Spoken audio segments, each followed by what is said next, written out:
Minsan ba nasabi mo na rin yung salitang oo, naiintindihan kita pero paano naman ako? Minsan kaya mo nasasabi yung ganong salita kasi naiintindihan mo yung sitwasyon.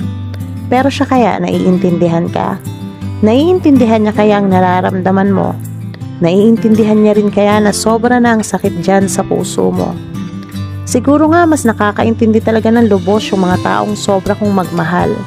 Kasi di bali ka nang masaktan, maiparamdam mo lang dun sa tao kung gaano siya ka-espesyal. Madalas hindi patas ang pag-ibig. Ikaw na lubos na nagmamahal ang masigit na nasasaktan.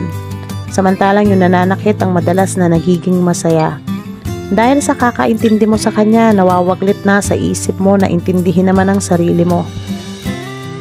Kailan pa maiintindihan ng nananakit ang nararamdaman ng mga taong nasaktan nila? Malamang kapag nasaktan na rin sila. Tandaan nila na bilog ang mundo,